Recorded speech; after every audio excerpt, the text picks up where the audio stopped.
Hey everyone, welcome to Greg's Gauntlet. It's been a while since I posted a video. About 9 months ago actually, I did an unboxing of this guy, the Apple Watch Sport 42mm, and in that unboxing I said I was going to do a review of it. I actually never got around to doing that review. So in lieu of a review, I'm actually going to do a 9 months later on the Apple Watch. What am I using on it, what I don't like about it, and actually if I'm still wearing it every day.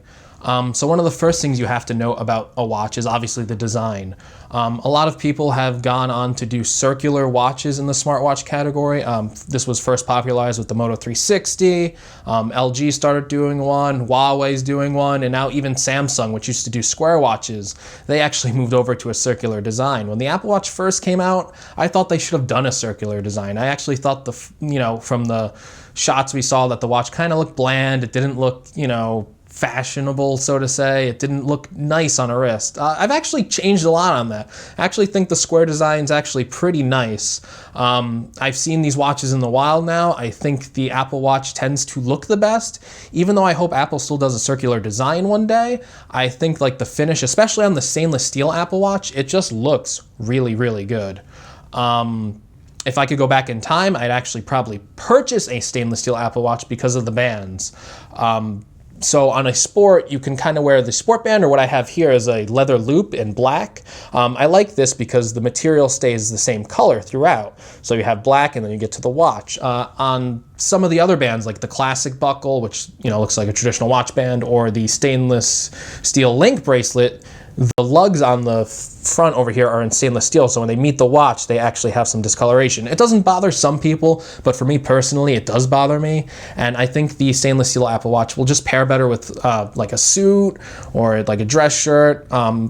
This goes okay in those instances because of the leather band, but I just think the stainless steel Apple Watch is just a little more flashy and just a little better looking overall. Speaking of bands, I do have two bands for this. So the one that came with it was a white band, and I've since upgraded to a black leather loop. On the white band, I did notice I'm getting a lot of discoloration. I usually only wear it for workouts, and I generally wear the black band every day. On the black band though, I am noticing a lot of peeling only 9 months into owning one. I think that is a huge problem, especially when you consider that these are Apple bands that cost $150 for this leather band. It should not be peeling after 9 months of use. On the white band, you have the blue discoloration, which I mentioned. It's not that big of a deal. You can kind of wash it, but the discoloration's kind of where you sweat. It's kind of, it's going to get discolored. It's white. It has a little bluish tint. Another thing to note about the design are the watch face themselves. Apple gives you a couple different choices here. They give you the traditional analog watch face, a nice digital one, even a time lapse. They give you like a Mickey Mouse, a globe, and a couple other ones. Although they're all very nice, I think that Apple should really open up the watch faces to third parties because, everyone just has different tastes, and I think there aren't enough watch faces on the watch right now to suit everyone's needs. The watch faces themselves, they function good. The complications are great. That's usually why I use the digital watch face, just to have a ton of complications on there, which are these like little things you can, little applications, I guess. You just press on them and they're ready to use. Speaking of applications, the ones I find myself using most often are kind of like the basic ones. I use weather, I use messaging, I use phone calls. Some other ones I use are Twitter. Actually, I know a lot of people don't like Twitter on the watch. I think it's pretty cool. You just quickly kind of see your Twitter feed. You can scroll through it. You can favorite things. And, it's just a nice way to check Twitter, especially if you're out to like dinner or something and you don't want to pull out your phone. You can stealthily search for your Twitter feed. Other apps like Just Press Record are really cool. You could just press on the icon, record something really short, listen to it later. The microphone on the Apple Watch is actually really good. Answering phone calls, doing text messages. I rarely kind of use those except if they come up as notifications. I'll quickly answer a call, or quickly respond to something in text with dictation, which does work really well, but it is kind of annoying to hold your watch up like this and answer a phone call. Your arm does get tired. So maybe if your hands are full, you got to say, hey, I'll call you back later. It works really well for that, but for prolonged talk periods, it's not good. Now, the biggest problem with applications is a lot of them are slow. With Watch 2.0, They put the apps natively on the watch so you don't have to stream them from your phone anymore, but a lot of apps still need to take data from your phone, still need to take location data or just internet data with like Twitter, and they still run pretty slow. Even native apps like Just Press Record, sometimes they're slow to start up. Sometimes, they have this big loading screen and you have a spinning circle and it just goes on and on and on. So that's something Apple really needs to work on, and it's just a really bad experience when an app you want to use really quickly just doesn't load and you could have just pulled out your phone and just been done already with it. Now, having said all that, the thing I do use the Apple Watch the most for is actually for health and fitness.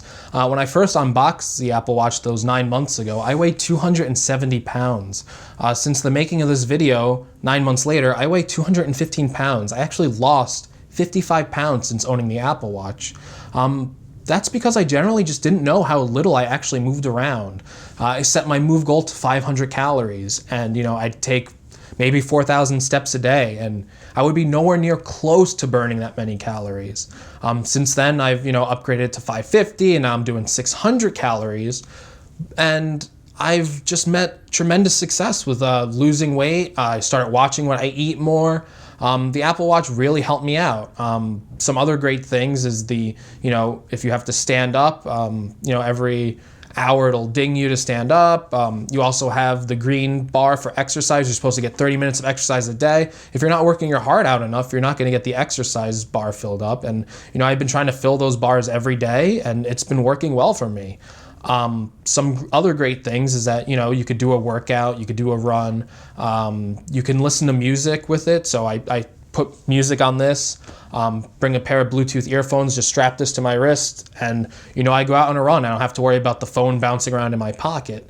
So that's kind of become my favorite use case for the Apple Watch, is just seeing how many calories I burned a day, or just kind of just seeing how active I've been throughout the day. Now obviously you have to watch what you eat too, but it's a great first step, and it helped me out a ton.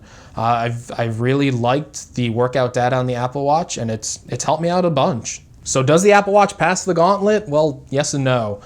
For me, it personally does, because I love the workouts. I love using apps like Twitter, Just Press Record, Fantastical, and I love seeing notifications on my wrist. This really doesn't pass if you're looking for something to replace your phone. It's very dependent on it. If you're looking for something with a really long battery life, it only lasts about a day. If you already have a fitness tracker, if the health doesn't interest you at all, it's not going to be good for you. Apps are really slow to load on it at times. There's a lot of software issues, and it's just not something I would recommend unless you like those specific use case scenarios I outlined for you. Hey guys, thanks for watching this video. If you have an Apple Watch, or if you don't have an Apple Watch, you have an Android Wear, let me know what you like about it in the comments below, or what you don't like about it in the comments below, and I will catch you in the next one.